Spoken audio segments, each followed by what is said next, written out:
Thank you very much for joining me for the latest the latest episode of Between Sessions. I'm delighted to say that I'm joined by Beth Rosen today. Beth comes with nearly 30 years of industry experience across speech-language pathology, has worked in a variety of different settings, and then in more recent time has started to explore artificial intelligence and the potential benefits that can bring to the space that we both love and operate in on a daily basis. Firstly, Beth, thank you so much for joining me. Good morning, David. Thanks for having me. No, it's my pleasure. What we'll do is we'll kick things off straight away and run into question one. So we're going to go back to the start really here, and I think it's a really good way to kick things off. So take me back to the moment SLP became your path. Was it a specific person? Was it an experience, or was it just something that you couldn't really explain? Well, actually, I started as a Spanish major, and I spent a year in Spain my junior year, and I came back and was getting ready to graduate. And I almost went off to get my master's degree in Spanish language and literature, but it just didn't feel the right path for me. And I knew people who were going into speech pathology and talked to them about what it is, what it's about. And I ended up going post-bac, did some prerequisites before entering graduate school. And I love the neuroscience. I love the anatomy, the language, and the communication piece. So I did that. I went for my master's, and then my first job was in a hospital, and I was able to, which they had a large Hispanic population, and I was able to start combining Spanish and speech therapy, the two things that I love. So I got really lucky. Wonderful, and thank you so much for sharing, Beth. Have you found then throughout your career, obviously being bilingual, have you had an opportunity to regularly use your Spanish speaking skills within this environment? I do. I'm in Arizona now, and my job, actually, I contract myself to a school district. I do their district bilingual evaluations as well as preschool evaluations. So I've always been able to use my Spanish wherever I've lived. So Great. I've been very lucky.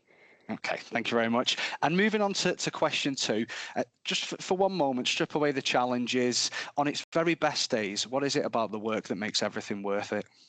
Oh, definitely. I love it. I also do some home health, and I love going to people's homes and hearing their stories, where people have come from, especially with the adults, where they've been. I've met so many interesting people, CEOs, athletes, professionals, teachers, veterans, just people from all walks of life, and hearing their stories and the challenges that they're having at that moment in communication or swallowing, but who they are as human beings. I love that piece. And then as working with students and preschoolers, I love working with my multidisciplinary team, but I like that problem-solving component, figuring out the pieces of the puzzle, putting it together, how we can all help the student communicate better.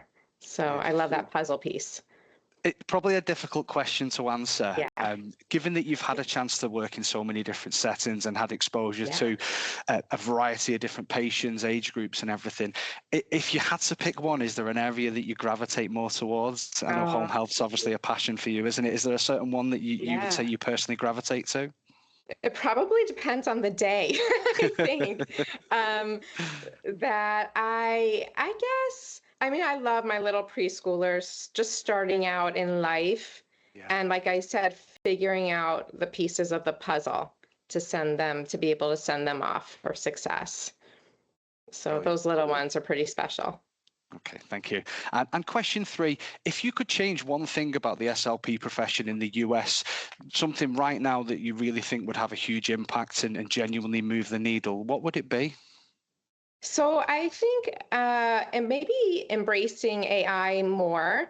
And I think that our profession is definitely doing that. Like speech pathology is such a human profession, thank goodness. And it will always be a human profession, but using AI in a way that makes our job easier in terms of paperwork or therapy plans or lesson plans, ways that we can spend more time being human and working with our little humans, our big humans, and focusing on that piece. that human interaction, but using AI to make those other things that we have to do easier.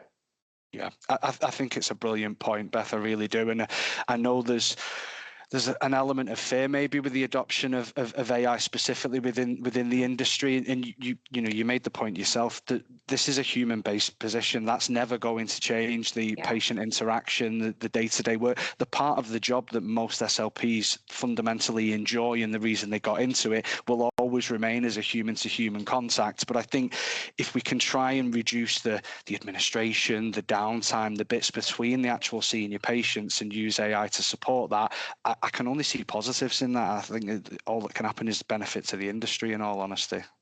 Yeah, I agree. Exactly right. It's been, since being as long, we didn't start with AI. And now in the past, I think year and a half, I've really embraced it to help me with report writing or just observations and getting my thoughts together. It's been really positive. Definitely. And moving on to our final question of the session.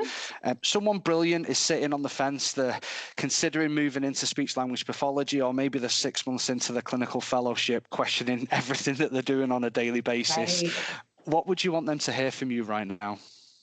Well, I would definitely, it's a great profession. One of the beautiful parts of this profession is how many different ways you can use your degree. And I would say if someone's having difficulty figuring it out, take the time to find your niche, whether it's with pediatrics, it's with adults, it could be with both. And I do both, which is a little unusual.